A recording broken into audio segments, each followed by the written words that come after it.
Hello students, welcome to Crazy D's A to Z. Today I have come up with one of the most important chapter of class 10, that's acid, bases and salts.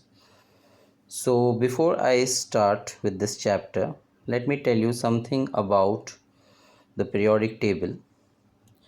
Actually यहाँ पे अगर आप ध्यान से देखो तो लगभग 123 elements periodic table में मौजूद हैं और इन्हीं एलिमेंट्स की बदौलत अलग अलग तरह के कंपाउंड्स हमें पीरियोडिक टेबल के अकॉर्डिंग ओवरऑल पूरे वर्ल्ड में नज़र आते हैं। और अगर हम इन कंपाउंड्स को ध्यान से देखें तो ये 3 तरह की कैटेगरी में डिवाइडेड है, एसिड्स, बेसेस एंड सॉल्ट्स। इससे पहले कि हम एसिड, बेस और सॉल्ट को समझें, let's start with the indicators की इंडिकेटर्स क्या होते हैं। An indicator is a dye that changes color when it is put into an acid or a base।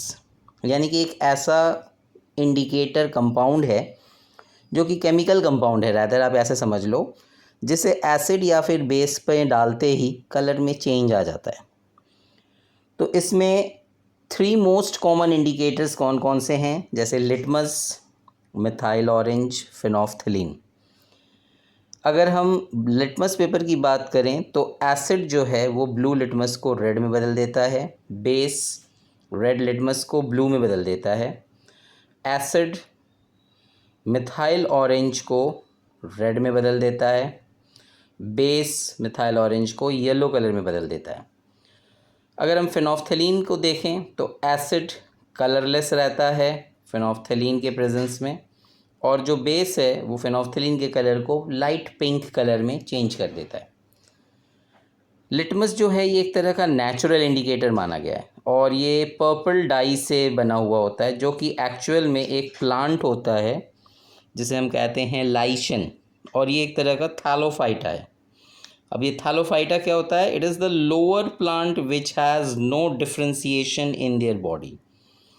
तो लिटमस जो है इसलिए न्यूट्रल होता है और ये पर्पल कलर का होता है। ओके, नाउ इसी तरह से अगर हम नेचुरल इंडिकेटर की अगर बात कर रहे हैं तो एक और हमारा जो नेचुरल इंडिकेटर है वो है टर्मरिक। ये भी एक नेचुरल इंडिकेटर है जो कि येलो डाई रखता है। तो किसी भी बेसिक सोल्यूशन में ये रेड कलर में चेंज हो जाता है। आपने देखा होगा कि अगर कभी आपने खाना खाते वक्त करी जो कि येलो कलर का होता है, अगर आपके शर्ट पे गिर गया तो वो करी का दाग लग जाता है और वो येलो कलर का दाग लग जाता है।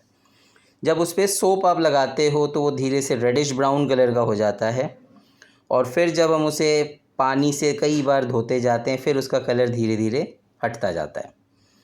ओके, इसी तरह से इंडिकेटर्स में एक और तरह का इंडिकेटर देखा गया है, that is olfactory indicator, meaning जो सेंस ऑफ स्मेल के बेसिस पे इंडिकेट कर जाए। यानी दो substances who smell changes in acidic और बेसिक सॉल्यूशन, जैसे अनियन या फिर वैनिला एक्सट्रैक्ट, ये दोनों ही ओल्फैक्टरी इंडिकेटर्स में देखे जाते हैं। अनियन जो है एक कैरेक्टरिस्टिक स्मेल रखता है। जब हम इसे बेसिक सोल्यूशन में रखते हैं, जैसे NaOH में, एक क्लॉथ स्ट्रिप में थोड़ा सा NaOH डालकर अगर हम अनियन के साथ रख दें तो जो अनियन का स्मेल है वो आप डिटेक्ट नहीं कर सकते। क्यों? क्योंकि NaOH एक बेस है, तो बेस में अनियन का स्मेल डिटेक्ट करना मुश्किल हो जाता है। लेकिन अगर हम एसिड के साथ अनियन को एक क्लॉथ में स्ट्रैप करके रख दें तो उस केस में स्मेल अनियन का प्रॉपर आता चला जाता है, और इससे हमें पता लग जाता है कि जो भी सब्सटेंस में हमने अनियन को डाला है that is acidic in nature. इसी तरह से वैनिला के केस में भी एक कैरेक्टरिस्टिक प्लेजेंट स्मेल होता है।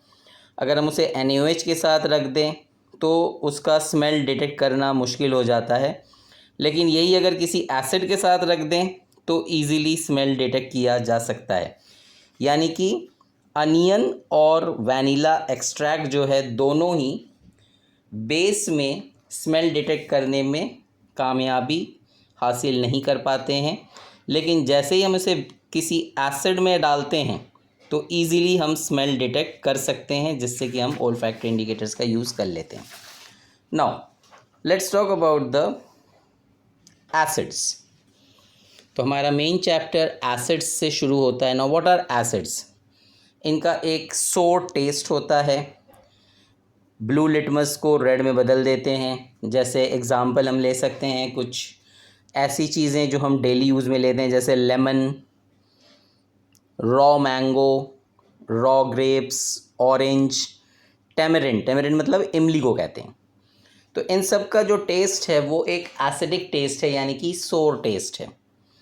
तो एसिड जो कि प्रेजेंट होता है प्लांट मटेरियल में और एनिमल्स में भी, उसे हम इजीली ऑर्गेनिक एसिड्स के नाम से देखते हैं, क्योंकि ऑर्गेनिक का मतलब क्या हुआ, जिसमें लाइफ है।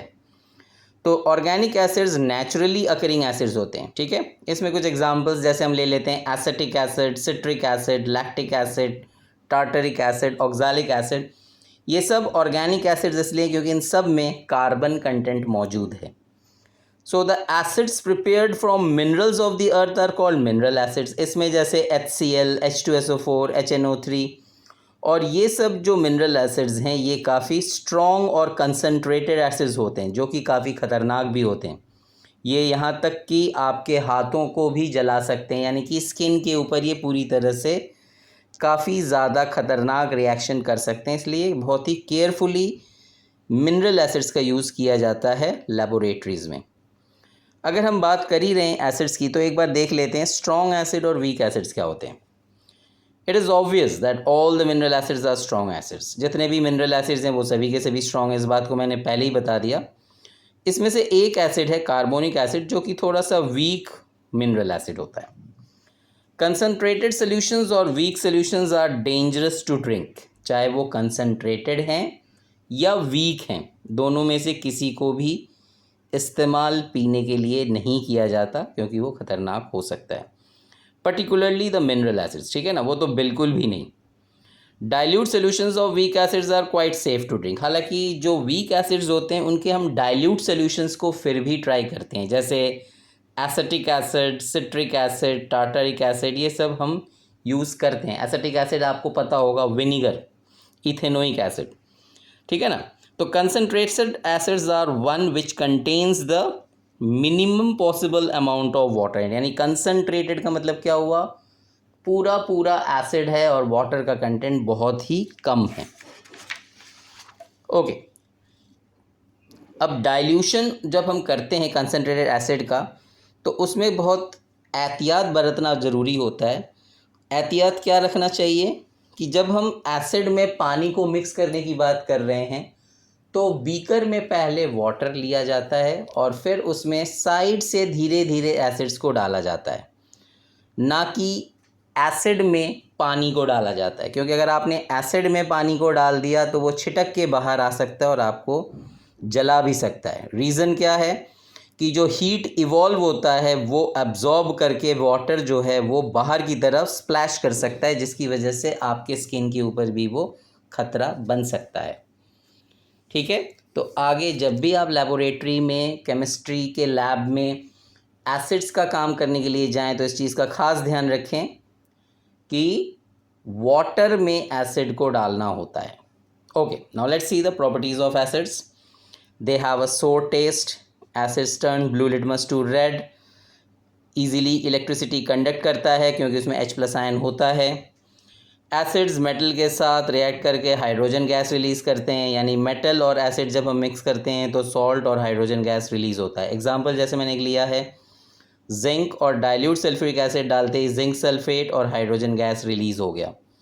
तो जितने भी एसिड्स हैं वो रिएक्ट करते हैं मेटल्स के साथ, सॉल्ट और हाइड्रोजन गैस इवॉल्व करते हैं।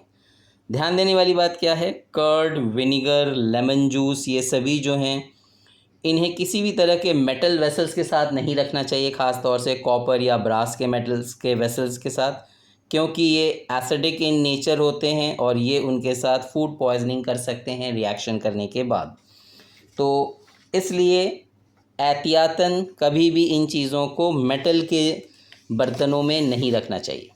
ओके, अब देखते हैं एसिड्स को जब हम मेटल कार्बोनेट या मेटल बाइकार्बोनेट के साथ रिएक्ट कराते हैं तो क्या होता है। जनरली कार्बन डाइऑक्साइड गैस को देखा गया रिलीज़ होते हुए, यानी मेटल कार्बोनेट और एसिड को जब हम रिएक्ट कराते हैं तो सॉल्ट, कार्बन डाइऑक्साइड और वाटर बनता है। मेटल हाइड्रोजन कार्बोनेट को अगर हम रिएक्ट कराते हैं एसिड के साथ तो सॉल्ट, कार्बन डाइऑक्साइड और वाटर ही बनता है। एग्जाम्पल में जैसे मैंने यहाँ लिया है Na2CO3 HCl के साथ रिएक्ट कराया, सोडियम क्लोराइड, कार्बन डाइऑक्साइड और वाटर रिलीज़ हुआ। और जो कार्बन डाइऑक्साइड रिलीज़ होता है वो ब्रिस्क एफरवेसेंस के साथ यानी कि झाग के साथ रिलीज़ होता है। सोडियम बाइकार्बोनेट को अगर हम HCl के साथ रिएक्ट कराएं तो सोडियम क्लोराइड, कार्बन डाइऑक्साइड और वाटर रिलीज़ होता है। तो जब हम कार्बन डाइऑक्साइड को लाइम वाटर से पास करते हैं तो लाइम वाटर वाइट कलर का PPT बना देता है यानी कि इट टर्न्स मिल्की। और ये जो वाइट कलर बनता है वो एक्चुअली कैल्शियम कार्बोनेट की तरह से बनता है। देखिए यहाँ पे मैंने रिएक्शन शो किया है। लाइम वाटर होता है कैल्शियम हाइड्रोक्साइड, जिसे कार्बन डाइऑक्साइड के साथ जब हम पास करते हैं रिएक्शन को तो कैल्शियम कार्बोनेट वाइट प्रेसिपिटेट बनकर आता है वाटर में। अगर हम एक्सेस ऑफ CO2 पास कर दें लाइम वाटर में तो ये जो वाइट प्रेसिपिटेट बनता है वो इजीली डिज़ोल्व हो जाता है क्योंकि वो कैल्शियम कार्बोनेट से कैल्शियम बाइकार्बोनेट बदल जाता है। देखिए यहाँ पे मैंने ये रिएक्शन लिखा है। कैल्शियम कार्बोनेट में जब हम कार्बन डाइऑक्साइड पास करते हैं एक्सेस में तो ये कैल्शियम बाइकार्बोनेट में बन जाता है जो कि सल्यूबल होता है वाटर में, इसलिए जो वाइट PPT या जो मिल्की कलर आया हुआ रहता है वो कलरलेस हो जाता है। ओके, अब देखते हैं एसिड्स को जब हम रिएक्ट करते हैं बेसिस के साथ तो क्या बनता है। जनरली सॉल्ट और वाटर बन के आता है। तो जब एसिड और बेस आपस में रिएक्ट करते हैं तो सॉल्ट और वाटर बनते हैं। इसे हम न्यूट्रलाइजेशन रिएक्शन कहते हैं। जैसे NaOH HCl के साथ रिएक्ट कराया, NaCl और वाटर बनता है। NaOH को अगर हम फिनोल्फथलीन के साथ रिएक्ट करें तो सोल्यूशन पिंक कलर में बदल जाता है। उसी पिंक सोल्यूशन में अगर हम दोबारा HCl एसिड पास कर दें तो सोल्यूशन कलरलेस हो जाता है, यानी न्यूट्रलाइजेशन रिएक्शन हो गया। फिर इसी कलरलेस सोल्यूशन में जब हम दोबारा NaOH यानी बेस डालते हैं तो फिर से सोल्यूशन पिंक कलर में बदल जाता है। तो इससे क्या समझ में आया, NaOH जो कि बेस था फिनोल्फथलीन में डालते ही लाइट पिंक कलर में बदला। उसी पिंक सोल्यूशन में हमने HCl डाला यानी एसिडिक किया तो न्यूट्रलाइजेशन रिएक्शन की वजह से कलरलेस हो गया। फिर उसी कलरलेस सोल्यूशन में जब हमने दोबारा बेस डाला तो फिर से पिंक कलर हो गया। Okay, now see acids react with metal oxides. Acid और मेटल ऑक्साइड को जब हम रिएक्ट कराते हैं तो सॉल्ट और वाटर बनता है। HCl को कॉपर ऑक्साइड जो कि ब्लैक कलर का प्रेसिपिटेट होता है जब रिएक्ट कराते हैं तो ब्लूइश ग्रीन कलर के PPT को तैयार करता है CuCl2 और साथ में मेटल ऑक्साइड से भी सॉल्ट और वाटर ही बन के आ रहा है। यहाँ तक कि मेटल हाइड्रोक्साइड्स जो कि बेसिक इन नेचर होते हैं वो भी जब acids react with methyl hydroxides it form salt and water only. तो यहाँ पे भी आप नोटिस करोगे कि सॉल्ट और वाटर ही बन के आ रहा है। Okay, now let's C acids have a corrosive nature. जितने भी मिनरल एसिड्स होते हैं वो काफ़ी सीवियर बर्न दिखाते हैं स्किन में और बहुत जल्दी मटेरियल्स के साथ भी रिएक्ट कर जाते हैं। ख़ास तौर से क्लॉथ, वुड, मेटल, इन सभी चीज़ों के साथ काफ़ी ज़्यादा कोरोसिव नेचर का रिएक्शन होता है।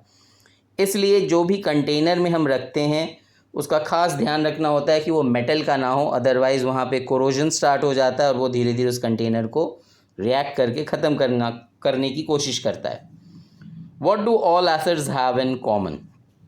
अगर ध्यान से देखें तो हर एक एसिड को जब हम डिसोशिएट करते हैं तो H+ आयन रिलीज़ करता है। तो हाइड्रोजन आयन जो कि H+ होता है वो सिर्फ एसिड में होता है, लेकिन अगर हम उसका एक्वस सोल्यूशन फॉर्म बना दें तो वो ही H+ वाटर के साथ रिएक्ट करके हाइड्रोनियम आयन यानी H3O+ आयन भी बनाता है। यानी कि HCl को अगर हम डिसोशिएट करें H+ Cl- में टूटता है, H2SO4 2H+ और SO4 2- में टूटता है, HNO3 H+ NO3- में टूटता है, एसिटिक एसिड एसीटेट आयन और H+ में टूटता है। तो जितने भी एसिड्स हैं जैसे HCl, H2SO4, HNO3, acetic acid, ये सब एसिडिक कैरेक्टर शो करते हैं क्योंकि ये डिसोशिएट करने के बाद H+ आयन को रिलीज़ करते हैं। साथ ही साथ जब ये एक्वस फॉर्म में होते हैं तो हाइड्रोनियम आयन भी रिलीज़ करते हैं। अब ये ज़रूरी नहीं है कि हर एक कंपाउंड जो H+ आयन रिलीज़ कर रहा हो वो एसिड ही होगा। अब जैसे अगर हम एग्जांपल लें ग्लूकोज और अल्कोहल, उसमें भी हाइड्रोजन होता है लेकिन वो H+ आयन रिलीज़ नहीं करता डिसोशिएट होने पर, क्योंकि उसका हाइड्रोजन जो है वो सेपरेट नहीं होता डिसोसिएशन के दौरान, इसलिए वो वाटर में डिसोशिएट होके अलग से रिलीज़ नहीं होता, इसलिए वो एसिडिक नहीं होता। ओके, तो बेसिकली स्ट्रॉन्ग एसिड्स और वीक एसिड्स क्या होते हैं? स्ट्रॉन्ग एसिड्स वो होते हैं जो पूरी तरह से डिसोशिएट होकर H+ आयन रिलीज़ करता है, और जैसे H2SO4, HCl, HNO3 ये सारे के सारे स्ट्रॉन्ग एसिड्स हैं, ये पूरी तरह से आयनाइज हो जाता है वाटर में और H+ आयन को बड़े पैमाने पर रिलीज़ करता है। इसी तरह से वीक एसिड्स क्या होते हैं? वो एसिड्स जो पूरी तरह से आयनाइज नहीं हो पाते, यानी कि पार्शियली आयनाइज होते हैं और थोड़ा बहुत H+ आयन रिलीज़ करते हैं। ठीक है ना? ओके, अब जैसे कार्बोनिक एसिड है, सल्फ्यूरस एसिड है, ये दोनों ही वीक एसिड्स हैं क्योंकि ये पूरी तरह से आयनाइज नहीं हो पाते, पार्शियली आयनाइज होते हैं, तो ये भी वीक एसिड्स के एग्जाम्पल हैं। तो उम्मीद करता हूँ आज के इस लेक्चर से आपको क्लियर हो गया होगा। Thank you.